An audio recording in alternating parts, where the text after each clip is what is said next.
At some point, your children are going to say thanks. Thank you for having boundaries around tech and screens. Thank you for delaying my access to social media. Thank you for helping me to have a play-based childhood rather than a screen-based childhood. Today, we tell you how to get there.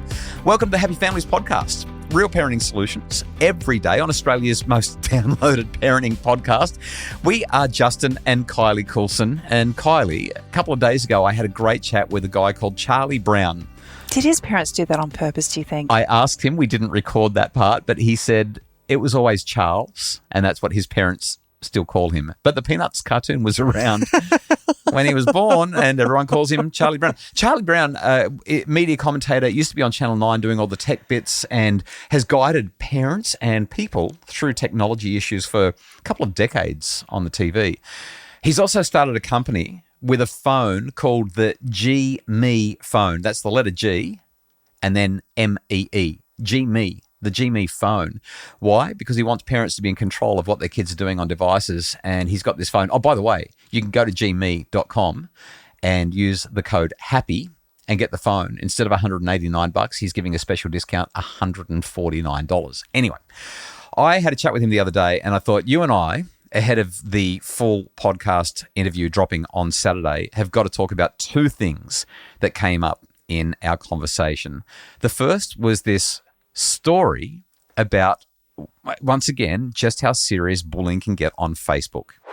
There was a woman on the phone to me in absolute tears because her daughter, who was about 16, hadn't left her bedroom for the past 4 or 5 days because someone created a Facebook page about her, cyberbullying her in the worst possible way. So they'd morphed her face onto a naked body. They'd done all of this terrible stuff. This girl hadn't left her room, and her mum was worried because the kid, in mum's opinion, was suicidal. She was crying to me, saying, and I could hear this girl opening the door and screaming at her mum down the hallway.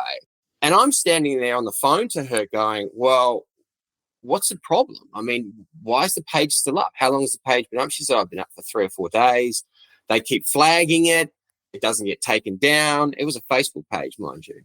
And I said, okay, fine. Just wait there. Let me see if I can make a phone call. And I rang, I won't say who, but somebody very, very senior at Facebook. It's now called Meta. And I said, okay, look, I'm standing over the desk from the chief of staff. This is the story. It's running as story number 3 in 25 minutes unless this page is taken down in 3 minutes. And they said, oh, we can't do it. And I said, okay, well, I'll speak to you after the story runs. 3 minutes later, the page was taken down. So this page had been up for 4 days. This teenager was in the emotional state she was in. The mum was in a similar emotional state. And I'm listening to all of this. And then with one phone call to one person, less than 3 minutes, the page is down. And I thought to myself, there is something very, very wrong with everything that is going on here. This is one example. Where are we going from here with this? And what is everyone else going to do that doesn't find a way to contact people like me who can actually help? I hate hearing stories like that. It's so frustrating. Yeah. I don't even have words. No, I know. This is why I make such a really big deal. I've got a website, unpluggedchildhood.org. There's nothing to sell there. There's no profit. It's just unpluggedchildhood.org. Learn how to build a community so the kids don't need to be online. Learn how to delay access, go slow once they do get access, and how to reduce their time on social media. I just want to understand, why do they have a report button if they're not willing to do anything? This is the great challenge, right? Because we know the algorithm is all about outrage. The algorithm is when you stoke outrage, you get more people commenting, you get more people sharing, you get more people involved. Jonathan Haidt calls it the great rewiring. Kids have gone from the play-based childhood of our youth to a screen-based childhood and everything that's accompanying that. The outrage, the commentary, the all-encompassing nature of it. It makes a child feel like they are completely overwhelmed, fully swamped, and there is no way out no matter where they turn. The federal government's decision to bring in a social media ban for under 16s might be the single best thing that the Albanese government has done since they've been in office. Obviously, there's going to be an election between now and the end of the year, but fingers crossed that will stay there. I just think it's so vital. I find it intriguing that kids of tech execs, they don't even allow their kids on devices, let alone on social media. They're enmeshed, completely embedded in this community. They know the magnitude of what our children are being bombarded with. I've heard the podcast interviews. I've read the articles where they've been quoted directly as saying, no tech for our kids in school. No tech in their bedrooms. We don't give our children access to smartphones until they're at least 16. I mean, these are the people who are making the poison for your children to consume. They won't feed it to their own kids. And it just breaks my heart. Like, where's the humanity in that? I won't say who told me this, but I was speaking to somebody who is very connected in the technology world, and they indicated to me that Meta and the other big platforms are absolutely furious, terrified that this legislation will end up being enacted by the end of the year. And I think that's because they will have less access to rewire kids' brains at that most impressionable stage. Well, if we go back to Charlie's story, this mum and her teenage daughter trapped in a room because she won't come out.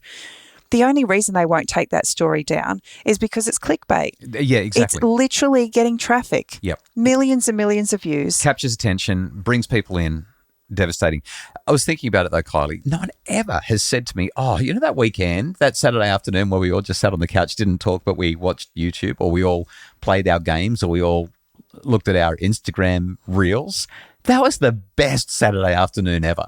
Nobody ever says that was the best weekend ever. Just love that. We should do that more often, stare at our phones and ignore each other. At the beginning of the podcast, you prefaced with the idea that in time, our children will actually thank us. They will actually tell us that they appreciate the boundaries and the rules that we placed around them in an effort to protect them. Yep, real parenting solutions every day. We're going to get to the solutions in a sec. How do we make that happen?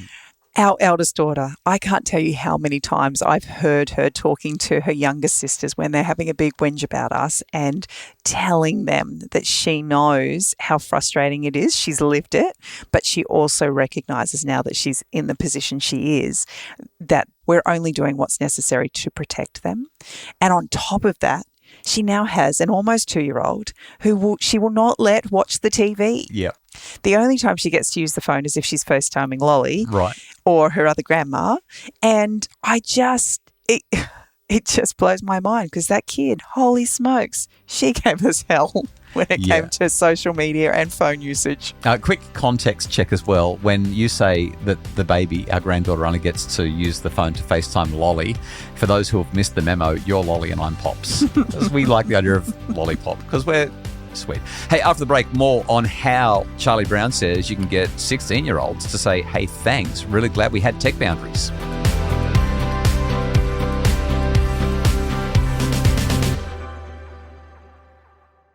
In my interview with Charlie Brown, the full episode, by the way, will drop on Saturday in our special weekend edition of the Happy Families podcast.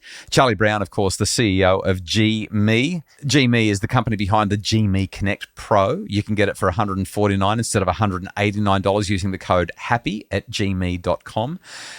Charlie shared this story about his 16-year-old daughter. We're talking about parental controls and not letting our 11-year-old and 13-year-old do certain things. And the 16-year-old, this was in the car. It was family of 5, we're in the car. 16-year-old turns to the 11 and 12 and the 13-year-old who are complaining about the parental controls and not being allowed access to this. And she said, look, it's really annoying what dad's job is, but you get to my age and you look back on when I was at your age and you actually think, there's a lot of merit in what mum and dad were saying and I'm better off for it. And yes. Voice of experience. Love it.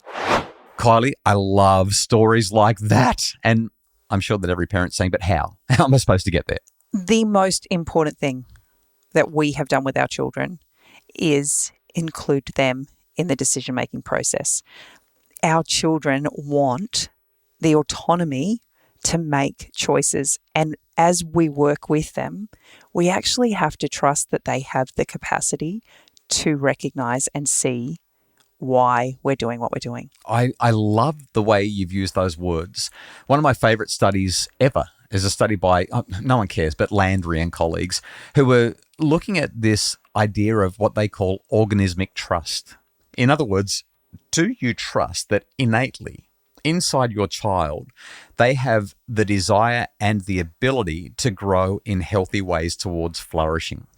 If you have that innate trust, what that does is it changes the way that you parent them.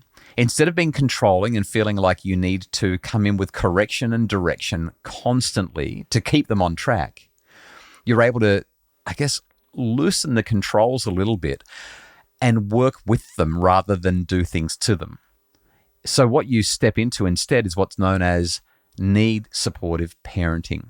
You build the relationship, you give them credit for having a brain, and you work on solutions together. It doesn't mean that you let them do whatever they want. It's not like you're saying, well, you've got a prefrontal cortex too. Why don't you just do what you think? It's not total freedom and independence, but rather it's saying, okay, this is tricky. I mean, we're going through it with a couple of our kids at the moment. This is a tricky stage. You want something that we're not comfortable with you having. How can we work out a way that you can have it and we can feel good about it? Or alternatively, what's a space in between that gets you feeling like you're moving towards it, but you're not quite there yet, but we can loosen the reins a little bit. So it's the give and take of relationship. And the reality is this isn't a one-done conversation. This conversation is happening pretty much every other month. Oh, sometimes it feels like it's every other day, honestly. It's draining. Raising kids can be draining. We can't shy away from them.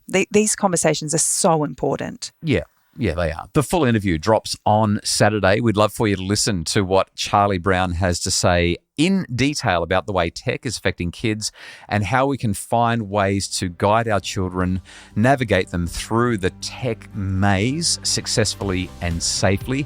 That's all happening on the Happy Families podcast on Saturday. A whole lot more fascinating conversation points and parenting solutions for you then. The Happy Families podcast is produced by Justin Rulon from Bridge Media. If you'd like more information and more resources, including videos about how you can help keep your kids safe online, visit us at happyfamilies.com.au.